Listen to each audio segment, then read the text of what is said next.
minutes in. Carry On Alice breaks their hearts again. Pulling clear in the closing stages. Smart Call wins the Jambi Mid. And Smart Call comes home to win it in the main Chance Farms Paddock Stakes.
Great to be with you tonight for the first Breeding to Win show of the new racing season. And what an exciting show we have in store for you this evening. In tonight's show, we look back at the Claverflay Stallion Day. My guest this week is CEO of Teletrack, Rob Scott. Fiona chats to Mike Bass. We find out more about the launch of salesring.co.za. And last but not least, the Breeding to Win team was down at the Racing Masters and bring us a full report. Minding hits the front in the Oaks. Her 1,000 guineas success. Minding outclassed them. Architecture gallant in defeat.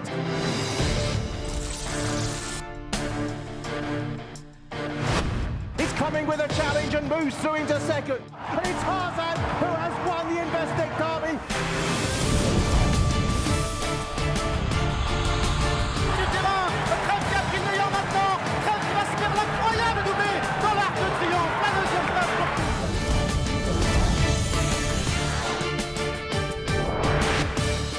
A length and a half away. He's 2 lengths in front. Chrome turns to gold.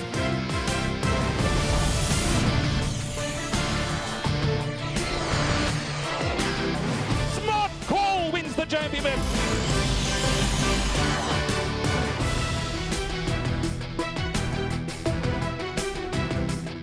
Absolute thriller going to the line. It's Durban July.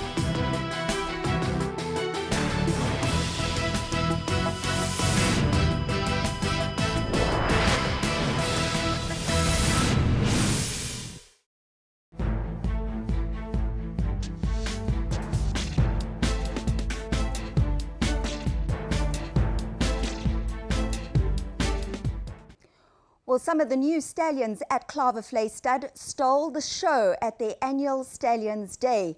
They also paid tribute to the passing of their champion sire, Captain L.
It is a little bit of bittersweet today.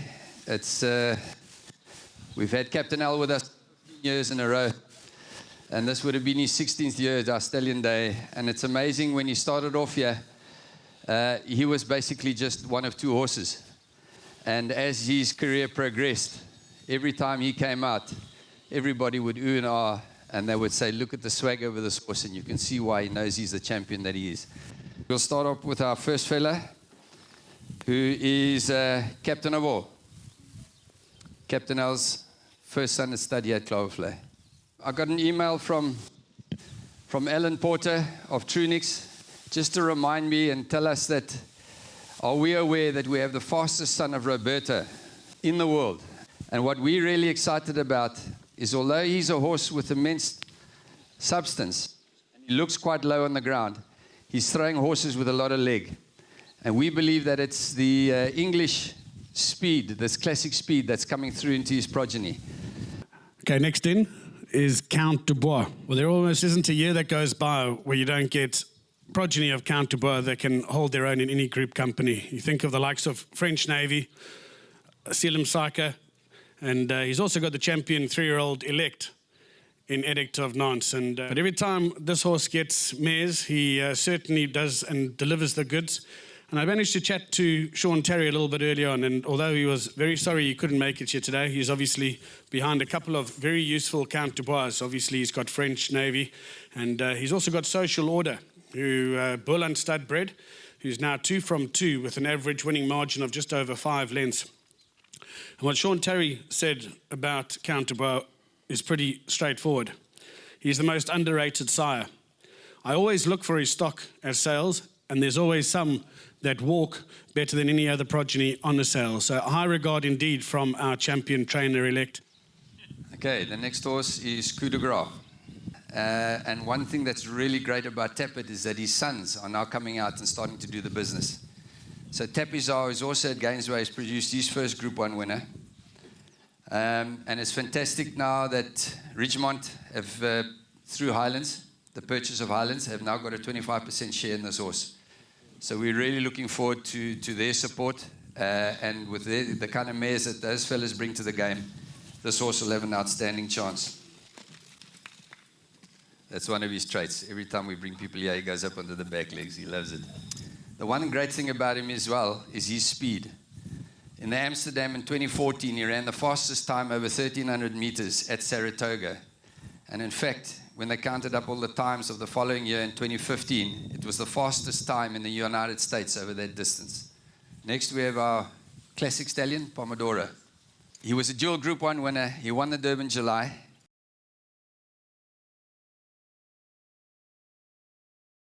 The one thing about his racing career that we spoke about earlier on that was absolutely amazing to us was, as a 5-year-old, he came out in a pinnacle over 1,160 meters and absolutely crucified a very good field of sprinters.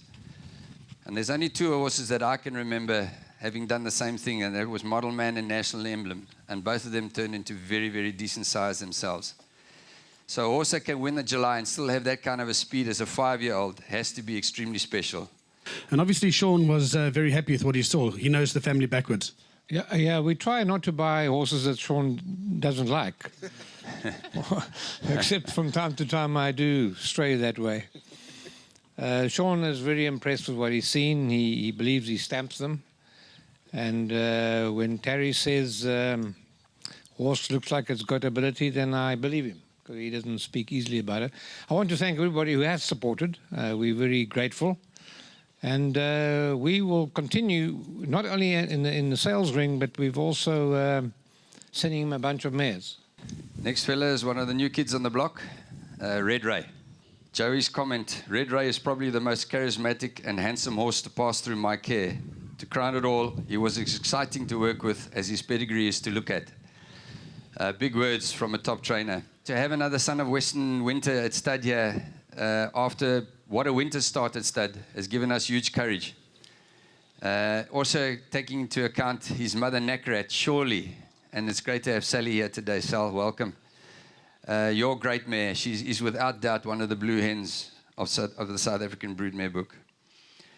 This horse was an exceptional 2-year-old. He was such a good 2-year-old, and Derek will enamel on that a bit later on. But he was such a good 2-year-old that they sent him overseas on a campaign overseas, and that's how good he was. But to think that this horse was won or placed in 7 Group 1 races over a 4-season period is phenomenal. We think that he's going to refine mares. We think we've got perfect mares for this horse. We're thinking of the Captain L type mares, all the kind of mares that need to be refined, that need a lot of class and quality. And if you look at this horse, he just oozes class and quality. Mayfair, I worked through all our mares this morning with John. We're sending 22 mares to Red Rover season, and there's some proper international mares that are going to him. So the guys who do support him will certainly not be sorry. Right, next up is 7th Rock, who certainly got his stallion career off to a flying start with the likes of 7th Plain and Guinness. And great to have Gary here as well. He's been a staunch supporter of 7th Rock, and he certainly is amongst the winners every single race meeting. Son of Rock at Gibraltar. A lot of the mares that were going to go to Variety Club ended up going to 7th Rock. So we have got some magnificent youngsters by the stallion. And once again, you know, just chatting to Sean, he's got a number of very good 7th Rocks. And Sean is of the opinion that any 7th Rock that he likes, he will be buying without a question of a doubt. He did sell a yearling at the CTS March sale, and he sold it for 525,000 Rand. Peter van Skur, the breeder, and bought by Sean Terry, and that was off a relatively low service fee as well. And as you can see now, the service fee has dropped to 8,000 Rand, and he has to represent fantastic value. And certainly, as John said, some lovely yearlings on the ground, and we're looking forward to taking them to the sales next year as well. Champion 2009 in England, champion 2010 in Europe as the highest weighted horse. What do you need to know about this guy as a racehorse? He's world famous. He's won 4 Group 1 races, including the Champion Stakes, which he won twice. The temperament of a child. He was Henry Cecil's best friend, well published on that score. He adds scope, he adds temperament. And amazingly, they're running as 2-year-olds over sprint distances. But we're not surprised, frankly, that this horse is producing 2-year-olds, because he himself was undefeated as a 2-year-old, and he raced sound from 2 to 7 years, and at Group 1 class from 3 to 7 years. Do It Again's a horse we see in the Investec Derby next year, and he's a classic type. And the fact that he wins first time up over 6 furlongs is quite outstanding. So he's a class horse, and Sand and Sea is a horse that we were bidding on at Book 1 sale, and a magnificent yearling as well. So if he can produce horses like this in his first year, he's got big things to come. And John and I had this discussion in the car on the way here, who's going to be the next stallion in South Africa. And I said this is probably going to be one of the new champion sides in years to come. The other new kid on the block, William Longsword. Just fantastic that Vaughan Marshall, who trained his father to win the Guineas, has emulated that feat with William Longsword. When Captain L passed away, Anton Marcus gave me a call to commiserate, and he just said, "John, have no fear." He said, "I've rid many, many, many proper horses in my life." He said, "I've only ever rode this horse twice, once in a gallop and once in the CTS mile." And in his own words, he said, "This is a proper minier." But if you look at Captain L on Fort Wood, 22% stakes winners to runners, and you look at the sire stacking in this pedigree, Fort Wood, Dancing Champ, Royal Prerogative, all unbelievable stallions in this country. They were all champion sires and champion broodmare sires. The stride that he has, this massive jowls and beautiful head of his, I mean, he just looks the epitome of everything that is a racehorse. He will have an exceptional book of mares for this year. He's got a whole bunch of international mares that are booked to him. And we really think that he is a horse that will carry on where his father's left off. And I think he's the type of horse as well that is going to give us progeny that will race anything from 1,000 up to 2,000 meters with ease.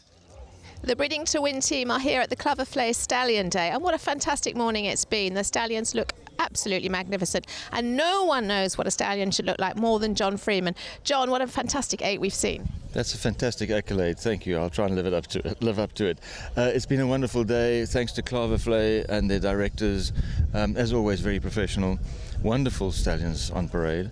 A bittersweet day for me as John Costa was presented with that beautiful award in tribute to Captain Al. What a sad loss, but what a wonderful tribute, and his legion of fans and followers and supporters will all be with John in his sorrow about that. We can't say enough about him, but I'm extremely happy to have Twice Over as a likely successor, who and I manage on behalf of a syndicate of people, and credit to Bernard Cantor for getting him to South Africa with me. I went over to England to Henry Cecil's yard to see him with Bernard. The passion surrounding every one of the syndicates that John Costa gets involved in seriously is more meaningful, more almost, than the horses themselves, because you need to have passion in this industry to succeed. And I can't imagine giving anybody in the industry more of an accolade than John. The whole Klavervlei complex, the whole ethos around the place is so good. It's really made its name for itself, and I'm very proud to be associated. And Twice Over, looking good. Bernard Cantor, you're a star. Your loyalty is rewarded. He's had involvement in all of Twice Over's first 6 wins so far as a 2-year-old. I think he's got a great future. I must tell you, I'm very proud to say that I've either bred or bought 16 of them so far. So far, so good. Linton, tell us a little bit about Tappet. He's a fantastic sire, isn't he? Yes, he's the benchmark in America. He's their Galileo. Coup de Gras brings you something a little bit more than that. He's a Foxhill horse. In the last 10 or 12 years, they've had 2 horses of the caliber of Havre de Grace and now Songbird, and that's the type of horse they have. So it's not only Tappet, they only buy the creme de la creme, and he was a fast son of Tappet, and I believe a unique opportunity for South Africa. Eric van Niekerk is with me now. Now, Eric, you raced Pomodoro for many years, and he did so well. It must have been a very proud moment for you to see him here today. It's amazing to see him now as a stallion. You know, when he won that July that day, I go back, it was very emotional. It was an amazing thing to witness and to be there on that day, and to see him now as a stallion it is amazing. And we know it's probably his toughest year as a stallion now. His yearlings are going to his progeny is going to start running soon, and we'll see what they can do, and we just hope for the best. But he's maturing and looking more and more of a stallion every day, isn't he? He's really looking the part. He is, although when I saw him today, I thought he could probably go racing again, you know. But he's looking fantastic, and you know, we're just hoping that he can do as a stallion what he does as a racehorse. You know, it was so sad, the loss of Captain Al, but at least we've got the 2, you know, to carry on the legacy, which is great. Yeah, it's almost fairy tale stuff, you know. With Captain Al leaving such a big hole in the South African racing industry, breeding industry. Never mind Klavervlei. For them to have 2 sons at stud now, and the early reports on Captain of All have been really, really positive.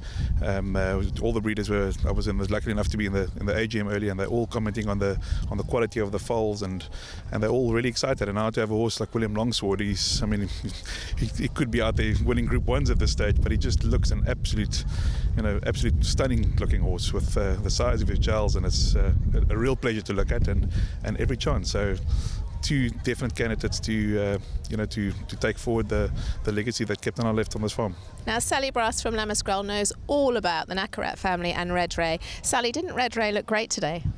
He looked fantastic. He's such a quality horse. And he has that beautiful eye like the mare produced. She always gave the most beautiful temperament. And he's got that lovely bone and class, which, as I think John said in one of his interviews, will just throw the right type. You know, and the one thing that always made an impression on me with Red Ray was his action. He had the most beautiful action. He's a great horse. And, you know, Nakarat mated so well to Western Winter. And her last foal is by Water Winter. So hopefully there's still big things to come. Nick Costa, son of John and Lana Ann Costa, has been brought up with these wonderful horses surrounding him. Nick, it must make you so proud today to see those lovely stallions parading. It really is, Fee. I'm always amazed when I come back from the UK to see what these horses mean to people. You know, we've just had the passing of Captain Al, and we grew up with Captain Al. You know, he was born in '96, so I was 7 years old, and to know what that horse meant to my dad, to our entire family, and to so many other people, not just just in making a bit of money, but in how this horse crept into people's hearts. I think that's what racing's about, and it's always amazing to see on days like this the amount of people that turn out and how much they love this game, how much they love the horses. With me is Ross Kieswetter from the Ridgemont and Highlands Connection. Coup de Grace standing here, and he looked absolutely magnificent today. Yeah, we're very lucky. I mean, I love a chestnut, and he looked absolutely magnificent, son of Tappet, and we're very much looking forward to using him and being involved in his future. I saw him when he first arrived actually in the country, and he's just come on leaps and bounds. He looks wonderful, his coat, everything today. Yeah, and I kept hearing murmurings and very good comments from breeders around me, and that's always encouraging. So excited to see his runners on course. He's definitely got the quality, and we all know what Tappet's all about. Yeah, exactly. Hopefully he's got something that his father has, and we're very fortunate to be involved with Klavervlei, and they've thrown a lovely day here, and we're very excited. Owner and breeder Brian Finch must have fond memories of a few of these boys we've seen this morning. You've seen Red Ray in work, and he looks great today, doesn't he? He looks fantastic, and he's still got those wonderful big jowls, and he's got this big bold eye. He's just fantastic. Miss him in the yard, I have to say. And isn't it great to have Twice Over here for one of Henry Cecil's horses in this country? It's magnificent. Look, he was such a well-performed horse, Fee, and you see him, he's a big horse, he's a strong horse, rangy, and I think we're seeing from the 2-year-olds that have come out already that they're smart, they will need a bit of time, but they've got early speed, so I think the signs are just fantastic for Twice Over. The man behind everything here at Klavervlei is John Costa. John, thank you very much for having us all this morning. Once again, a fantastic day. We've all thoroughly enjoyed it. It's been wonderful. And I have to compliment you. Those 8 stallions look exquisite. No, thanks, Fee. Our staff are brilliant, Without good staff and people that really care for the horses, you couldn't get the job done. And I must say, it's the middle of winter. But I don't know what it is about stallions, but they always seem to be really easy to get them to look well heading into the spring now. But we decided to go a little bit more low-key this year. As you know, we lost our big fella, Captain Al, but it's been a magnificent day. The weather's played the part, and we're just so grateful to everybody that shows an interest and keenness and comes out to see the stallions.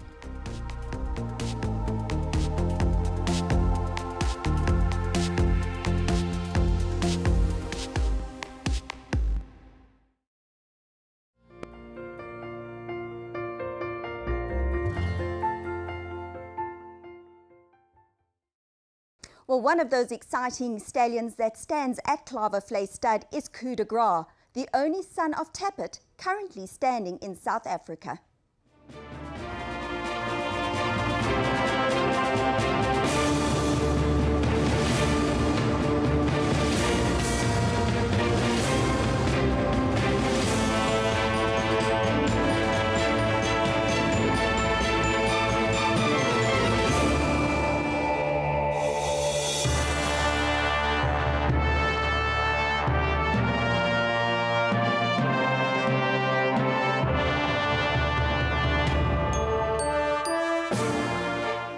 We're here at Klavervlei this morning, where I'm going to be chatting to John Costa about the new and exciting stallion in South Africa, Coup de Grace.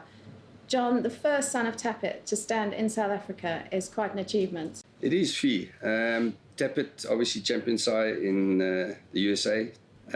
He's a stallion who Bill Oppenheimer says is vying for Stallion of the Planet honours.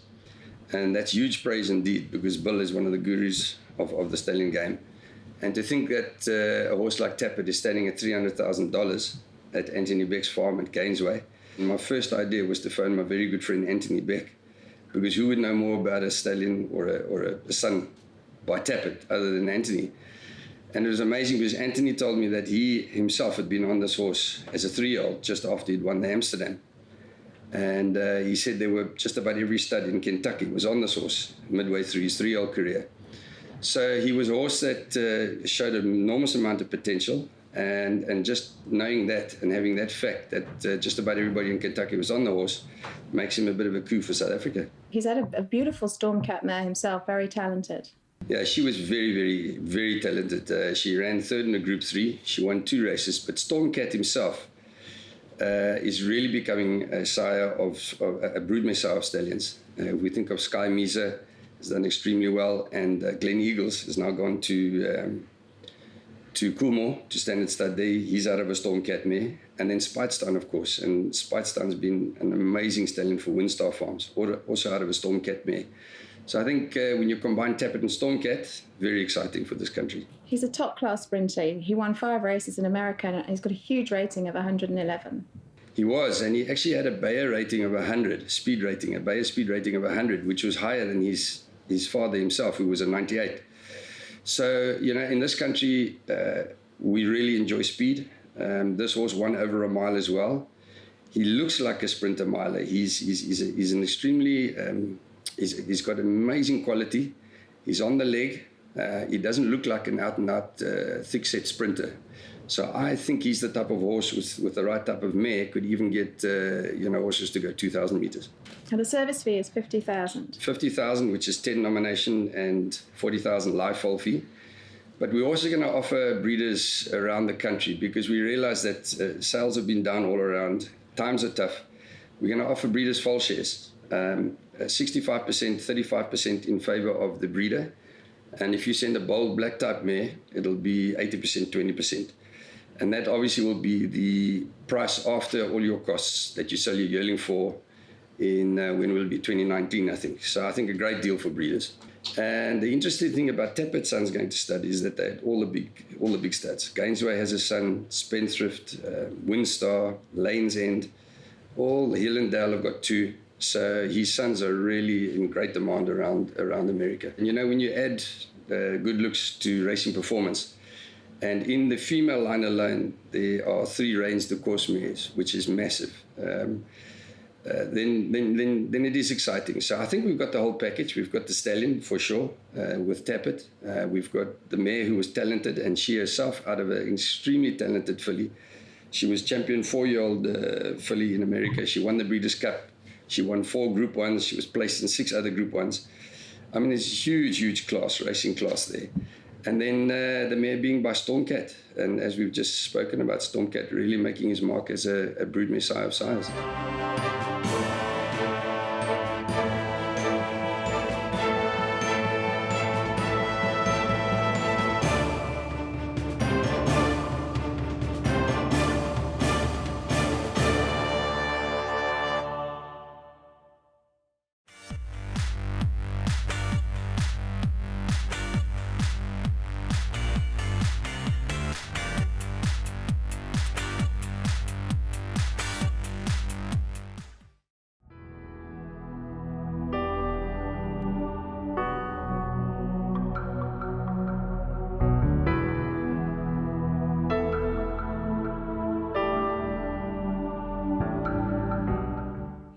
Well, Mike Bass enjoyed his first Grade 1 victory as an owner when his horse, Marinaresco, trained by his daughter Candice Bass, won this year's Vodacom Durban July.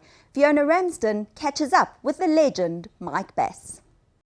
Mike Bass Racing has been running since 1976 with great success throughout the years.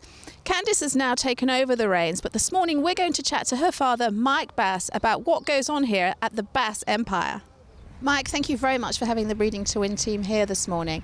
Now, you've come an awful long way in a year. It was about this time last year that you shook the racing industry with your illness, and how fantastically well you've done in 1 year. Yeah, it's been a game changer for me, I must say. Becoming totally, just about virtually totally disabled. But I suppose I'm just lucky to be around, you know. I think I barely made it. So I think I'm lucky to be around, and I'll just have to get on with it like I am. Your family have really pulled together, and Candice in her first year has done a marvellous job. I know you're still hugely helping her and behind her, but it's been a fantastic and proud year for you. Yeah, I must say, without them, I mean, I don't know what I would have done. Well, I don't know, because they've been fantastic. Their support's been fantastic, and Candice is doing a great job. She took over straight away, even while I was still 6. Took over, and she's been going ever since. And I think it's quite easy for her. She's been doing a great job, and she seems a natural. So you know, I don't do much anymore. I do very little at the moment. Come in the mornings and sit around and look around and check around. That's about all I do. And she trains the horses now. I think only one person can really train a horse, and I don't have much input with the training of the horses themselves, except a little bit of advice here and there. But you read a program for a horse, and then in the back of your mind you've got the races coming up for those horses, and then you've got to decide what work you're going to do, and only you can do that, So she does all that, and she's up to now she's been doing a great job. Well, last year you went out with Marinesco finishing second in the July, nearly a winner on your last July day. A year later, kept him ticking over, and he wins for Candice. That was a remarkable achievement. Yeah, I think so. He's a very smart little horse. He was only a 3-year-old then, and we don't normally take the 3-year-olds up there. But we took him up late in the season, took him away from the third leg of the winter series here, and took on the July instead. Unfortunately, he was drawn wide, and it was very tough for him. But he ran a great race, and he managed to run a great second. So the Champions Cup just after that wasn't that difficult for him either. So he, I think at those weights, he won very well. They've done very well with him in the year with the help of Robert in Durban. And they pulled off a great win the other week. Now, you've had some fantastic horses through the years. I suppose it would be difficult to say which was your most memorable. Yeah, very difficult, because the most dominant was Pocket Power. He was the most sort of dominant when he won. He won the most big races, Queen's Plates and Mets and Julys. He was just a super horse. But there have been many over the years, and certain trainers that keep getting good horses all the time, and I think somehow that you've got to try and find a way to get those good horses into your yard. That's the difficult part. Well, you've been lucky enough to have some good ones, and I must say your string's looking quite strong at the moment. Yeah, it's not too bad at all. It's always difficult because the buying power is the tricky part. But even so, even if you have buying power, you still somehow they've got to try and pick out the better ones that you can. And we've been a bit lucky over the years. We've had a few, quite a lot of good ones. So we've been a bit lucky that way. And you still try and do the sales when you can? Yes, I do. It's hard for me. Being disabled like I am, it's a mission. I tell you, it's not for sissies. It's a mission. Everything is a mission. Going to Johannesburg to the sales is a massive mission, and I wouldn't be able to do it without Carol. She has to care for me all the time and look after me. Well, I'm sure Candice appreciates your magic eye there as well. Yeah, she's not bad herself. She's pretty good herself, but I think it also helps. I just have more experience than her, and perhaps it's a little easier for me, Although I think it's hard for anybody. It's hard. It's always been a difficult job, and there's a lot of luck involved. But I suppose you can have an eye for them, and it does help a bit. You've got 2 yards running now. The decision to have the Durban satellite yard's been quite successful. You're doing well in both centres. Yeah, it's a little bit difficult having the yard in Durban. Don't have Robert was with us for a good few years, and he's doing a great job up there. Although we haven't got the strongest team up there, we can take our seasonal horses up there, and then Robert cares for them for the 2 months that they're there, or the 3 months that they're there. It's quite difficult for Candice. She's got a family, and got Nicholas at school, so it's very hard for her just to move out and go to Durban for 3 months. That's the tricky part. But so far so good, all running well, and it was really special last year. You went out with a special achievement award at the awards when you finally retired. That was very special for the family.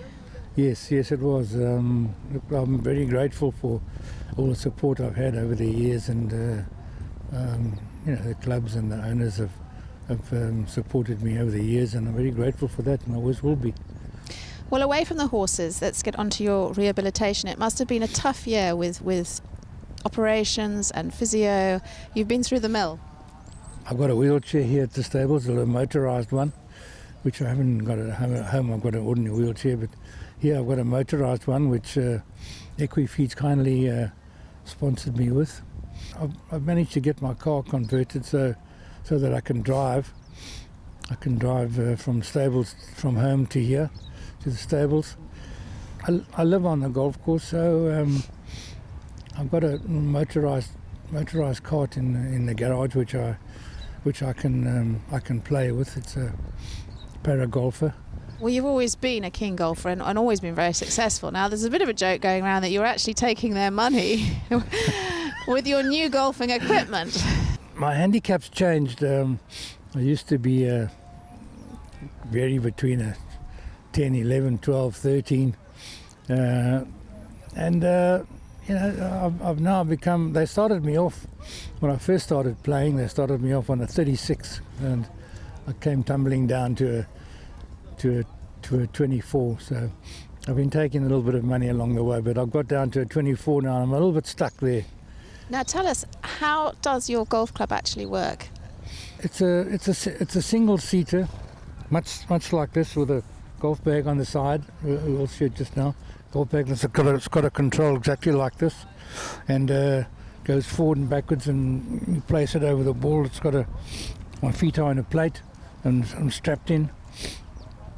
The seat, when you place yourself in front of the ball, and you press the button to go up, and then the seat raises up and stands me up. And then, although I'm tied down, I can swing and hit the ball, drop down again, carry on after the ball. And it's got wide wheels and the single wheel at the back, so it can turn small circles. It can go very manoeuvrable, and goes on the green as well without doing any damage. So it's a wonderful vehicle. Did you find the adjustment very difficult or quite easy? I mean, your upper body, you still feel the same movement? Very difficult. Very difficult. I wasn't much good in the beginning. I thought, oh, gee, this is going to be tough. And I got a lot better as the months have gone by. And as I say, I came down quite quickly in my handicap, and I'm sort of stuck now on the 24. It's been difficult, but as I say, as time goes by, I've sort of improved and learned to exactly where to put the cart and how to hit the ball. And although you're tied down, only your upper body can operate, so it's quite difficult, but I'm getting better. You're determined. Anyway, as I said, the boys are very worried. It's good to get out in the fresh air, and the golfing banter to go with hitting that little ball is great too. It does keep me going, Coming to the yard in the morning and then going to the golf in the afternoon is what keeps me going. There's nothing much else I can do, really. Well, and I'm sure it's really, really difficult for you, but I must say, we all think you're looking absolutely amazing and have done a wonderful job in just a year to be doing what you're doing. Yeah. It is fantastic, and you must keep up the good work with the golf and keep taking the money. We'll see you on the course a bit later. Thank you, Mark. Thank you.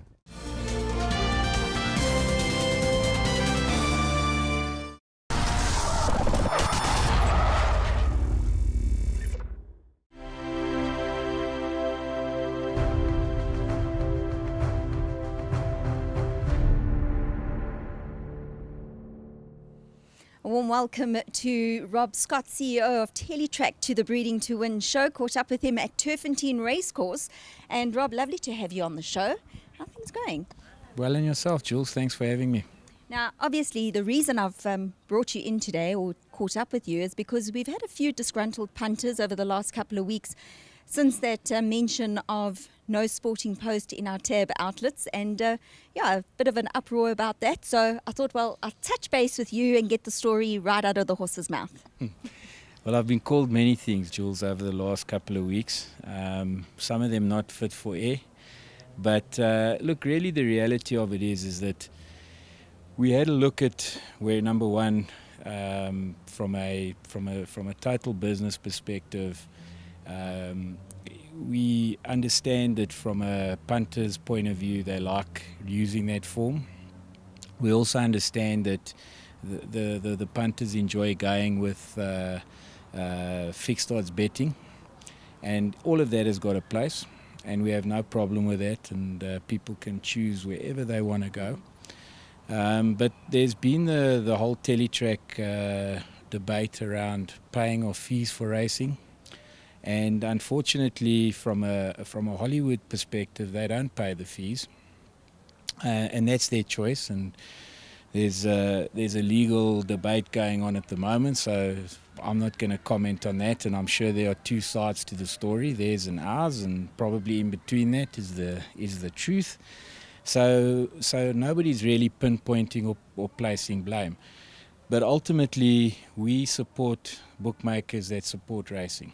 And guys like WSB are competitors of ours, but they pay proper rates for advertising. And many times they get space that Betting World, for example, would like. But if Betting World aren't prepared to pay what World Sports Betting are willing to pay, I have to give that space, because that's how free economy works. And I need to make sure that we try and get back as much money for Teletrack as we possibly can. So it wasn't an easy decision to be made. In fact, Hollywood sell our product in 7 branches, and we sold their product in 100 branches. And the fact that they weren't paying for their fees, I made the call to pull out the distribution out of our spaces, because at the end of the day, I worked in the corporate world for a long time, and if you think about Edgar's, well, why would you possibly sell a Woolworths voucher in an Edgar's shop? So I apologize to punters if they can't find their favorite book in the local tote that they visit. But we have product that I think is as good, and because I'm part of the publishing team, think it's better and at better value. 20 Rand for 5 or 6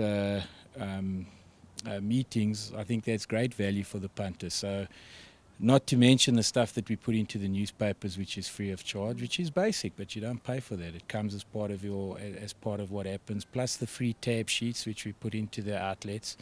We think that we offer the guys something to take their bets with, and we haven't banned it. If you buy it at the CNA and you come in with a Sporting Post or a winning form or a top turf, you're welcome to use it. It's just that we're not going to be selling that anymore in our branches. And that's really the long and the short of it. There's been a lot of debate around why we did it and why did we allow it to happen for so long. And I can't speak for people before me. But what I can say is that that's the decision that's been made, and it is what it is, and we need to move forward from that, and that's it. You've spoken about being part of the publishing team, and at the moment you've got quite a few hats that you are wearing. How many other divisions have you taken over recently? So there's been a bit of a reshuffle in terms of how Phumelela operates. It's quite an exciting time for Phumelela. From a customer service perspective, we see that our service isn't always great. There's no business in the world that's perfect at all. And we've actually just hired a new retail executive to oversee all the branches, and with a specific target of looking at customer service. And V and myself are working very closely from a marketing perspective. So betting operations has been put together as Tab and Betting World together, with one focus, with one team managing it, so that we start to get proper service running across all our brands, which I think is very exciting. And I'm sure one of these days you're going to be chatting to Nathan Fowler once he gets his feet under the table. And Nathan has got some really great ideas. Comes from a retail background, ran Jet stores, ran Edgar stores. Very clever young man. And well, he's not so young anymore. He used to work for me many, many years ago. But he's a professional retailer, and I think he's going to bring a new dynamic to our team, and that's very exciting. Vi and myself are working very closely around marketing and loyalty plans going forward this year. I take care of the marketing, I take care of the sponsorship side of things, I take care of all the media. So we're trying to consolidate it and get our standards up to the right levels. And I think it's very exciting times, and it can only bode well for the punt out there, because at the end of the day, we know that people can spend their money where they choose. And we know that we've made mistakes in terms of service levels, etc., but there's a recognition to that. And we're now working very, very hard to improve that. You've also got some digital things in the pipeline, one of them being the online computer form. Let's chat about that. So, Jules, the online computer form is a very exciting thing. And really the way that it works is we currently have what we call an online computer form, but it's really a PDF format which you can look at. This is a genuinely online product that if you move racing, for example, from the Vaal to Turfentine, you actually just change the location and all the statistics are changed automatically on the system for you. You'll also be in a position where you can program in the things that you're interested in. So if people want to look at percentage winners from draw, if people want to look at trainer racing combinations, if you want to go back and look at strength in form lines, horses for courses, it works it out for you. So you program it in. So it takes a lot of the grunt work out. So I think the days, it's great to be an expert in racing. I'm happy to say I grew up in racing. I've been in totes my whole life. I used to sit outside the totes and get guys to bet from me when I was 9 or 10 years old with my brother. So I've been in racing my entire life. So there was always an advantage if you had better knowledge. And that's still the case. But if we want to attract a new customer, we need to level the playing fields. And there are a lot of reasons that guys will say why racing has gone backwards, but one of them is that numbers betting has grown astronomically because it's an easy bet to take. In a casino, more bets are taken on a one-arm bandit than at blackjack and at roulette. So people are looking for something easy. In your spare time, you don't want to sit and study for 10 hours. So the computer form, I believe, will give people a much better and understanding of how racing works. They can follow experienced people, and it levels the playing fields a little bit, which makes a difference for the new person that comes in. And a millennial isn't going to come to our course and stand in a long queue to place a manual bet. So the computer form will then be linked into your preferred betting supplier, and you'll be able to take a bet directly from there. And teletrack.com will be linked into that, so you can also watch the racing replays. So it becomes a total one encompassed tool that is good for first timers, can be simplified, can become more technical, and I think it's going to be a great tool for everybody because it saves time. And none of us, as you know, Jules, none of us are getting any younger, so hours studying the computer form is hours you're never going to get back. Absolutely. So when can we expect this online computer form to happen? Well, Jules, I just finished our Exco, so I didn't expect you to start asking me for project rollout dates. But we're actually in test phase at the moment in terms of the first part of this. And the first part of this is really just the form. That'll be followed up by the betting piece, and then finally the integration into teletrack.com.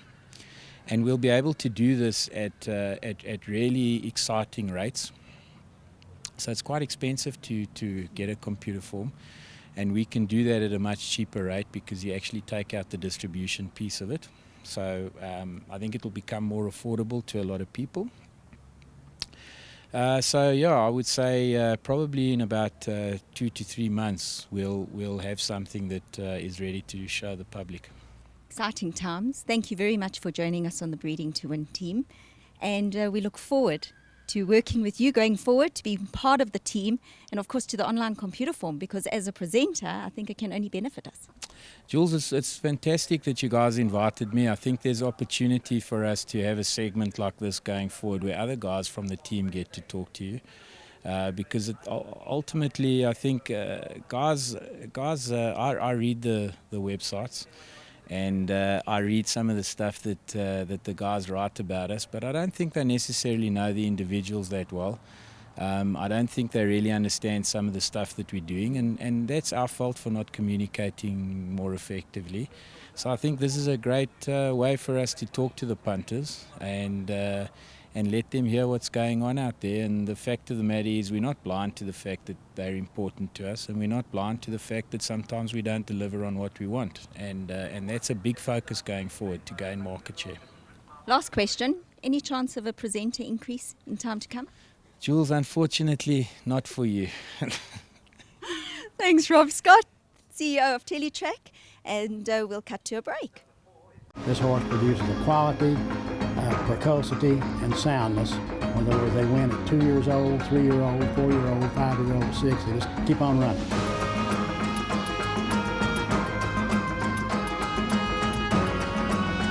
Admiral Kittener's taken the lead now for Rosie Napravnik in the Secretary of State's. Admiral Kitten on top.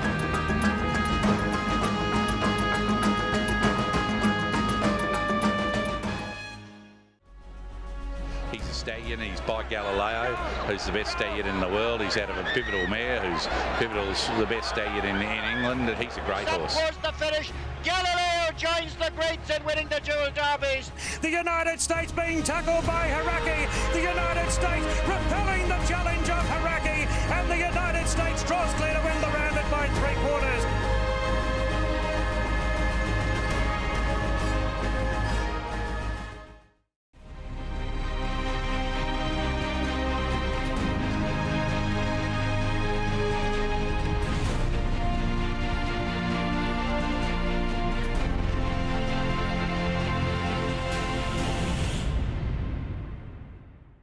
The progeny of Visionaire are no strangers to the winner's enclosure. He's a powerful and strong stallion and stands at Lama Scroll Stud.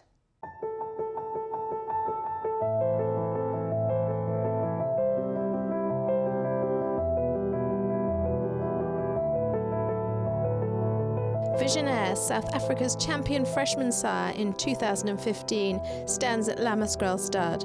Foaled in 2005 by Grand Slam out of a French deputy mare, Scarlet Tango, the fine-looking liver chestnut oozes size and quality. He is the grandson of Gone West, who was the sire of Western Winter, which speaks volumes. And he is a half-brother to Grade 1 winner Tara's Tango and multiple Grade 1 placed Scarlet Strike. Visionaire was top class over 6 furlongs to a mile and most famous for winning the Grade 1 King's Bishop Stakes at Saratoga and has a time form rating of 126. He had one season as a stallion in Kentucky before coming to South Africa in 2011, where he stood at Summerhill until last year. He sired Heaps of Fun, who won the Gauteng Fillies Guineas in 2016 in his first crop, and has had many other winners, including Africa Rising and Visuality. No, he's beautiful, Fee, and it shows in his sales results. When we heard that he was moving from KZN to the Cape, we asked to become involved, and just fantastic for Lama Scroll.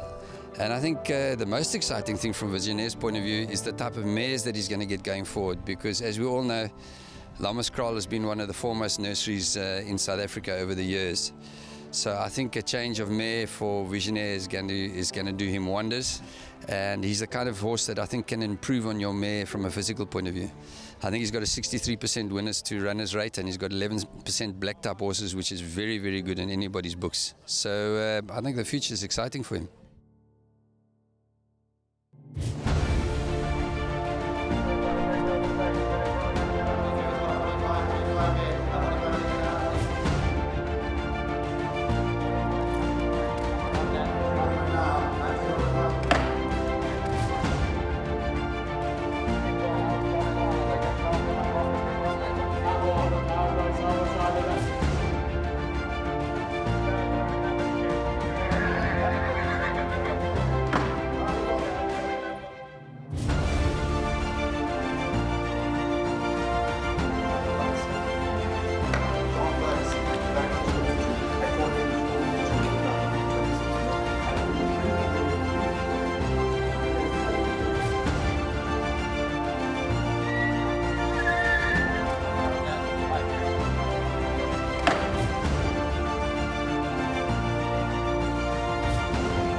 Soft Falling Rain's won the SA Nursery by 3. Soft Falling Rain, much too good. Soft Falling Rain, an impressive Guineas winner. Soft Falling Rain is drawing clear.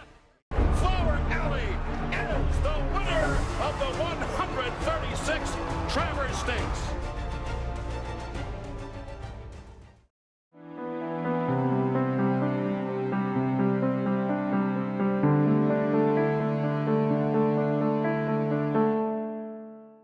The latest news from Cape Thoroughbred Sales is that they recently acquired a major share in Cuda Holdings.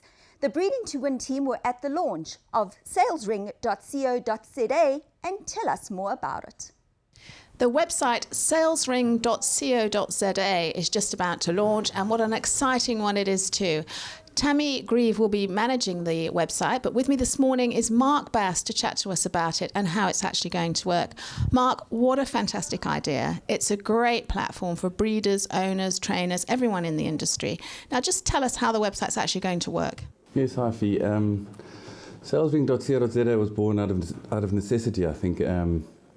We had Gavel House a year or two ago, and since they've left, we've had no real platform to actually trade horses. And being a marketing manager for a horse racing stable, I just thought that we could use all the help we can get. So salesring.co.za is still very much a work in progress, and it's very much a chicken and egg situation, because we need the horses online to attract the buyers, and we need the buyers to attract the horses in terms of an online profile. So yeah, I've tried to make it as simple as possible. So you can search by trainer, you can search by location, you can search by type of horse that you're looking for, whether it be on the breeding aspect, or whether it's a horse in training, or it's ready to race, or syndicates. And yeah, the sites, like I said, is very much a work in progress. We haven't got too many horses at this stage, but I guess we need to market the site, and this is why we're here. So I'm very, very excited about it, and I think it's something that the racing industry needs very much. Well, I have to say, I've had a look at the website, and so far so good. It's very well done. As you said, it's simple to get around. You've got the categories there, shares, syndicates, lots to offer. Yeah. And you've also got some sponsors on board. Yes, we do. We've got just the two sponsors at this stage. We've got Cuda Insurance, and Cuda Insurance are very aggressive on the marketing side of racing, and wherever there's help needed, or any way to improve the industry itself, Cuda are the first ones to put up their hands. So look, and we've got Cape Thoroughbred Sales as well, also a fantastic forward-looking company. And in fact, CTS, well, it's still early stages for the site, but the goal with Cape Thoroughbred Sales, and hopefully all the sales companies at this stage, is that any horses that are unsold from their sale will be automatically fed through onto the SalesRing website. People will be able to make an offer directly through the SalesRing website. It's mobile friendly, it's a mobile app, and as well as an online, so it'll happen in real time. And if horse isn't sold, you'll be able to contact the breeder or the seller directly straight off the sale. So it's quite an exciting for the breeders as well. And I see it's also linked to Twitter, Facebook, Instagram. Yes, Tammy Grieve, who's been instrumental in the build of the site, along with Jivan Moller. Tammy's been with us for a long time, and she does social media marketing for Micros Racing, and she'll be doing the SalesRing as well. So yeah, very, very much aggressive at the start of the company for Twitter and Facebook and Instagram. Yeah, she certainly knows what she's doing. Yes, yeah. Now, how does one get involved in it? What is the sign-up procedure? Right, to launch the SalesRing site, we've got a special offer for people wanting to upload their horses, and your first 2 listings are free, and thereafter it'll be 800 Rand per month to list your horse. The actual process is very simple. You just, on the top right hand corner of the screen, you just go to list your horse, and you'll be able to upload everything from the site, up from your name, and then you obviously upload the sire, the dam sire, and then there's all the various categories that you can upload, including a photograph, and the actual pedigree will come up, and then Tammy will verify the process, and once it's been verified, your listing's live. Well, it's an absolutely fantastic opportunity for everyone out there, from shares, ready-to-run horses, syndicates. You can really get involved even if you're just a small-time buyer. Yes, like I said, I think it's a concept that the entire industry will be able to use. From trainers looking to sell small shares, from breeders looking to sell horses, and from the sales companies themselves looking to pass the horses that perhaps never made it through the ring. And hopefully we can attract buyers from all around. That's the beauty of having an online site, is that we can hopefully attract some overseas buyers as well. And anything to better our industry is a good thing. And launching at a great time of year, end of a season, coming into a new season, sales time will be approaching. Great opportunity for people. Very much so, and I'm looking forward to it. And I urge the South African racing public to use it. It's something that, like I said, any bit of help in terms of marketing our sport and selling shares and getting people involved in the game is always a good thing. Well, it looks to be a fantastic website, great for the industry. Well done for putting it on for us all, and good luck.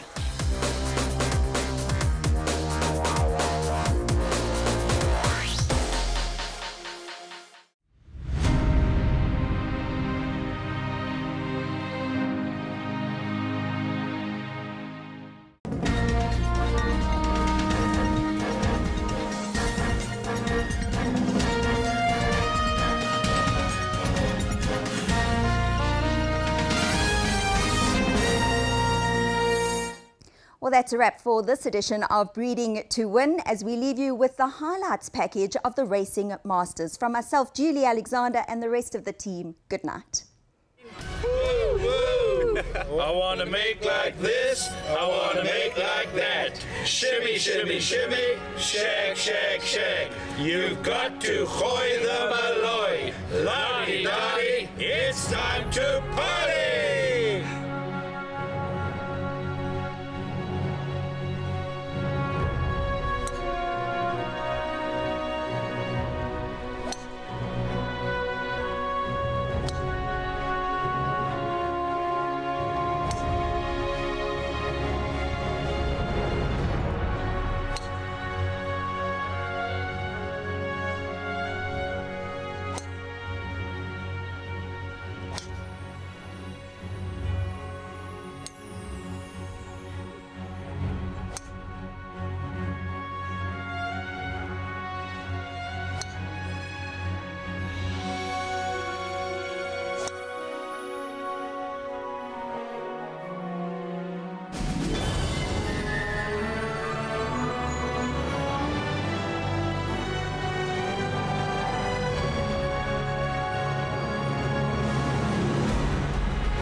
Roses are red, violets are blue, with a 100 Rand betting voucher. What the hell can I do?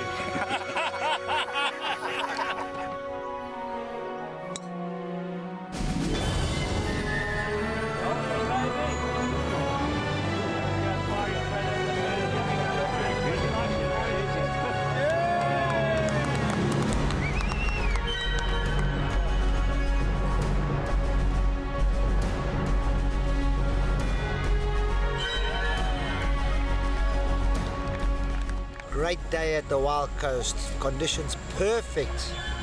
Always good to come down here. Took Nisius and Arnold's cash. Well, to tell you the facts, I played really badly, deserved the punishment I got, and lost my money, unfortunately.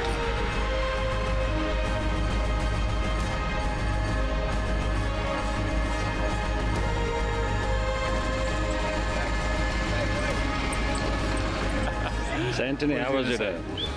Didn't start so well the back nine when we blotted the back nine, but I got back into the game and then I didn't have to play the last hole because I had already won. So yeah, it was good. I hit the ball well, I putted very well, so yeah, it's all good.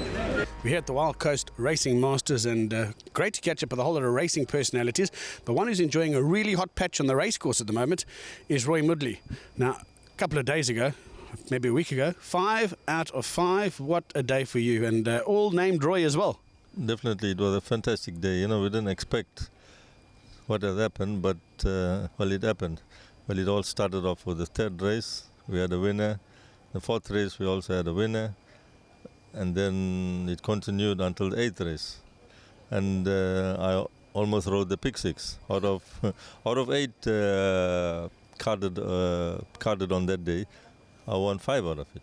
Now that's almost a record in its own right in your own colours. And were you on course to lead them in? Definitely, I was on course, and it was an exciting day. And it's not, in my opinion, a record. It is definitely a record. Well, one thing is for sure, being there to lead them in, and also with a variety of different trainers as well. Yeah, you know, that's where the success is. You got to give everybody a chance, and then we actually know how the performance of each trainer is also. And also it depends a lot on the horses, and most of all depends on the jockey. And I must say, Delpech rode a great day, and he rode 4 on that day for me, and then Keegan DeMello, he rode 1. But all in all, the last race you should have seen.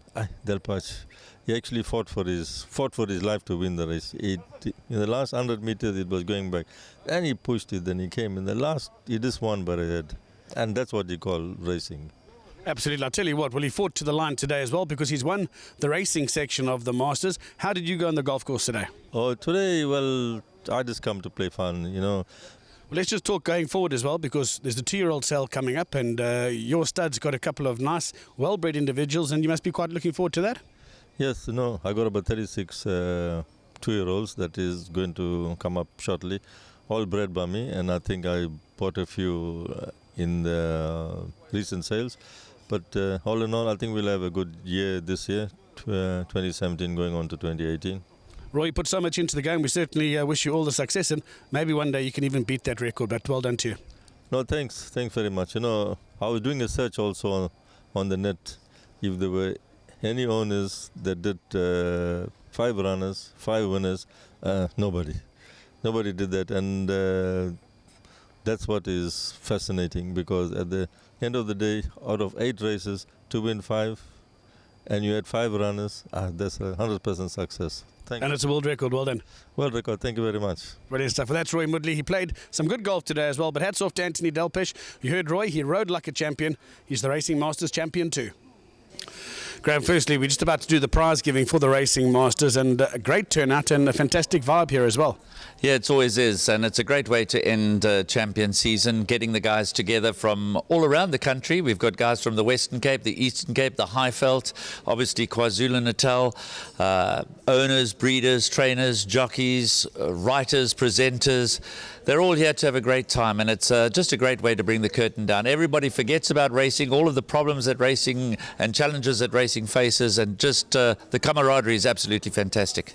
few new faces as well, which is encouraging. Absolutely. So a whole new set of faces. We're missing some from years past. That's the nature of this weekend.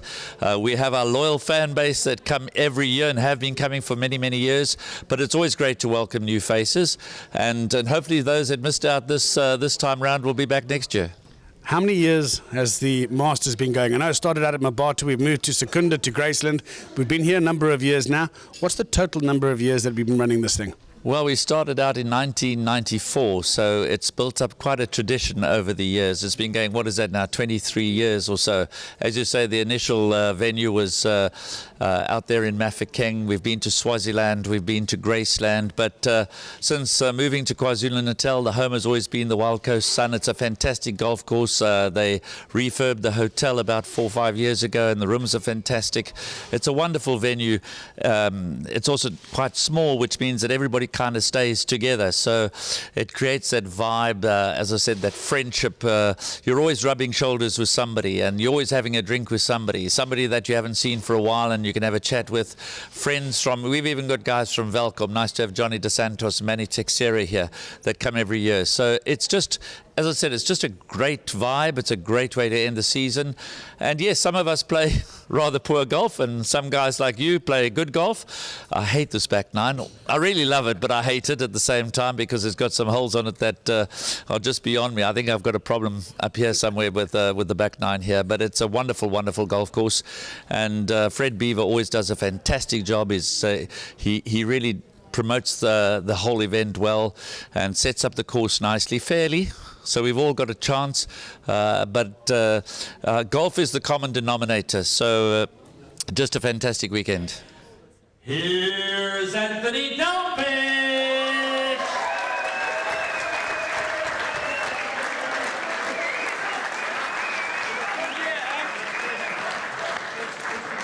Just remember, guys, your Pro Shop Golf vouchers are redeemable at any, sorry, not Pro Shop, Golfers Club. Your Golfers Club vouchers, if you've won them, are redeemable at any Golfers Club. Please welcome Sandy Berger. Put it on. Take it off, put it on. Okay. She's even dyed her hair to match the jacket.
10. Carry On Alice breaks their hearts again.